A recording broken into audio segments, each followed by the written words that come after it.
গোৱালপাৰা জয়পুৰ বজাৰত অগপৰ কৰ্মী সভা ধুবুৰী লোকসভা সমষ্টিৰ মিত্ৰজোঁটৰ অগপৰ প্ৰাৰ্থী জাভেদ ইছলামৰ ব্যাপক প্ৰচাৰ উক্ত কৰ্মী সভাত অংশগ্ৰহণ কৰে গোৱালপাৰা জিলা অগপৰ সম্পাদক ইনামুল হক আৰু বিভিন্ন নেতাকৰ্মী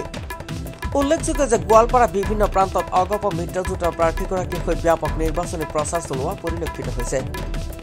যাৰ বাবে ধুবুৰী লোকসভা সমষ্টিত আকৰ্ষণীয় হৈ উঠিছে নিৰ্বাচনী গৰম বতাহ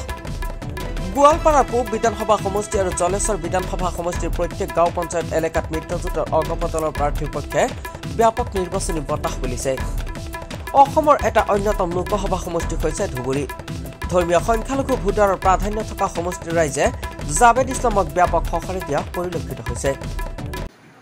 আমি ইয়াতে যিখিনি মানুহ বহিছোঁ যিখিনি মানুহ আছে এইখিনি গোটেইখিনি মানুহ আমাৰ কৰ্মী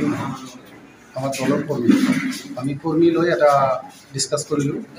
আমি দলখন কিভাৱে কেনেকৈ মানে আগবঢ়াই লৈ যাব পাৰোঁ তেনেকৈ আমি এটা আলোচনা কৰিলোঁ ৰৌমাৰী দামভৰি নলংগা মিলি পেলাই আমি জয়পুৰ বজাৰ কমিটি হলত আমি এটা আলোচনা কৰিলোঁ আলোচনাত এনেকুৱা যে আমি অলপ আকৌ ডাঙৰকৈ অলপ আলোচনা কৰিম আমি একে সৰুকৈ যিখিনি বজাৰত মানুহ আছিল ফোনাফোনি কৰি আমি এইখিনি মানুহ লৈ বহিছোঁ চাব আমি এটা ডাঙৰ গেডাৰিং এটা দি পেলাই আমি বহি এটা আলোচনা আকৌ কৰিম কৰি আমি দলখন এনেকৈ আগবঢ়াই লৈ যাম যে আমি জিকাত আমি 3 লাখ ভোটত আমি মানে জিকিম গোৱালপাৰাৰ পৰা ইক্ৰাম হুছেইনৰ ৰিপৰ্ট DF365